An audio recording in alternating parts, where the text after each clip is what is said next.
Newton second law in terms of momentum.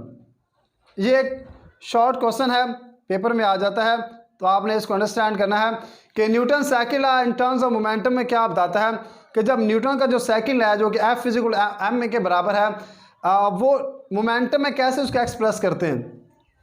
एक body जो आपके पास है उस पर फोर्स लग रही है, यानी कि Newton second law in terms of momentum को अंडरस्टैंड करने के लिए सपोज दैट हमारे पास एक बॉडी है, फर्ज कर लें कार है, इस पर फोर्स लग रही है।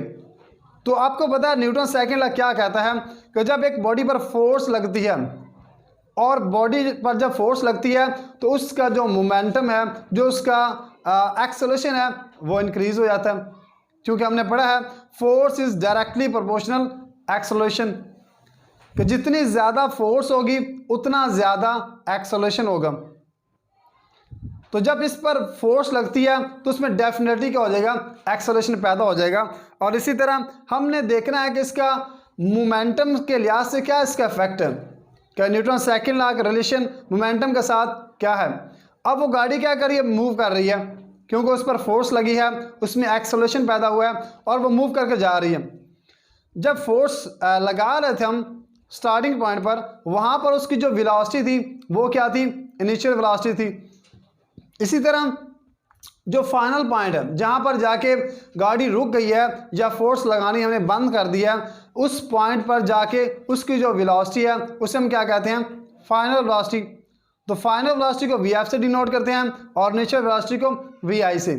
और हमें पता है कि एक्सेलरेशन उस वक्त ही पैदा होता है जब इन दोनों वेलोसिटी का डिफरेंस आ जाए, यानी कि change rate of change of velocity is called acceleration. कि जो हमारे पास एक्सेलरेशन होगा वो एक्चुअली बॉडीज की जो वेलोसिटी होती है उसका जो डिफरेंस होता है उसमें जो चेंजेस आ रही होती हैं उसे हम नाम देते हैं एक्सेलरेशन का।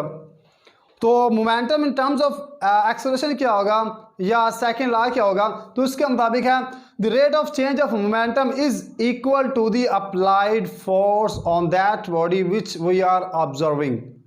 इट मीन्स दैट के rate of change of momentum, उस बॉडी का rate of change of momentum जो है वो बराबर होगा उस फोर्स के जो फोर्स अप्लाई हो रही है उस बॉडी के ऊपर, उसे हम नाम देंगे rate of change of momentum in terms of Newton second law या Newton second law in terms of momentum.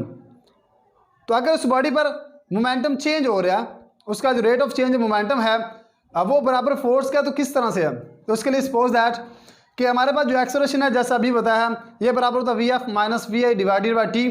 अब न्यूटन सेकंड लॉ फार्मूला क्या है उसका, F इक्वल टू ma। यहाँ पर मैस कांस्टेंट है क्योंकि बॉडी का मैस वही है जो पहले था, बॉडी का मैस वही है जो इनिशियल पॉइंट पर था, बॉडी का मैस वही है जो फाइनल पॉइंट पर था, बॉडी का मैस नहीं चेंज हुआ है, बॉडी का मैस सेम है। अब मैस कांस्टेंट है, सेम है, लेकिन क्या चेंज हुआ है, एक्चुअली चेंज हुआ है एक्सेलरेशन, यानी कि जो वेलोसिटी है वो इनिशियल पॉइंट पर कुछ और थी, सेंटर में कुछ और थी, फाइनल पर कुछ और थी। तो इसी तरह इस ऑब्जेक्ट को या बॉडी को मूव करने के लिए टाइम भी तो लगा होगा। तो हमारे पास एक्सेलरेशन बराबर आ गया VF minus VI over T। अब ये एक्सेलरेशन जो है इसकी वैल्यू हमें जस्ट पुट करनी है न्यूटन सेकंड लॉ में, F इक्वल टू ma। यहाँ पर a की वैल्यू पुट कर दें, F equal to m multiply by VF minus VI divided by T। अब यहाँ पर जो T है वो नीचे डिवाइड हो रहा है तो इधर आकर क्या हो जाएगा, मल्टीप्लाई, तो ये हो जाएगा F cross T is equal to m VF minus VI। अब यहाँ पर m जो है उसको मल्टीप्लाई कर देंगे फाइनल वेलोसिटी के साथ और इनिशियल वेलोसिटी के साथ, इसलिए कि मैस जो है वो कांस्टेंट है, वो चेंज नहीं हुआ है। तो मैस को मल्टीप्लाई किया m VF minus m VI, तो यहाँ से क्या साबित हो रहा है, m VF m v which is equal to momentum. तो m VF से मुराद क्या, फाइनल मोमेंटम, m VI से मुराद क्या, इनिशियल मोमेंटम। तो फाइनल और इनिशियल जो हमारे पास पॉइंट आ गया, it means there is exist in a difference, कि यहाँ पर डिफरेंस है, चेंज हो रही कोई चीज़, तो इसे हम नाम देते हैं rate of change of momentum. जैसा कि हमने कहा rate of change of momentum, rate of change of momentum is equal to the applied force, कि जो फोर्स हम लगा रहे हैं उसके बराबर है। तो यहाँ पर हमारे पास क्या आ जाएगा, m v f minus m v i is equal to f cross t, और एम वी एफ को हम लिख सकते हैं p v f which is final momentum, p v i which is initial momentum.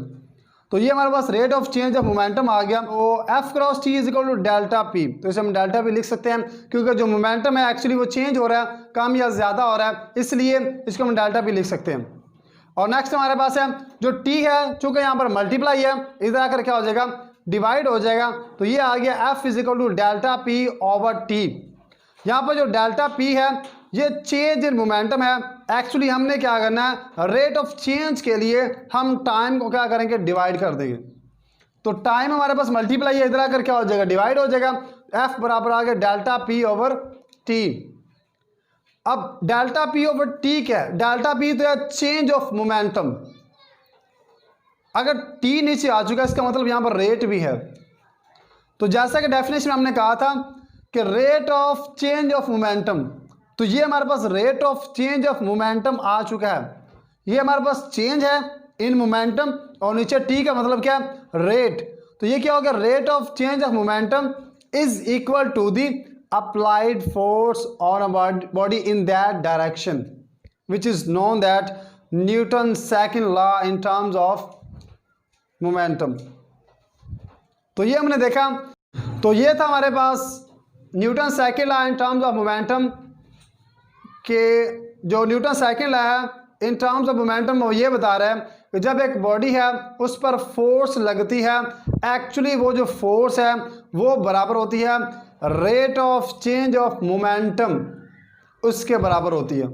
यानी कि एक बॉडी पर फोर्स अप्लाई कर रहे हैं, उसमें जो मोमेंटम चेंज हो रहा है उसको उस टाइम पे डिवाइड कर दें, जो रिजल्ट आएगा एक्चुअली वो आपकी फोर्स के बराबर होगा। तो आज के लिए बस इतना ही। उम्मीद है आपको इस लेक्चर की समझ आ गई होगी।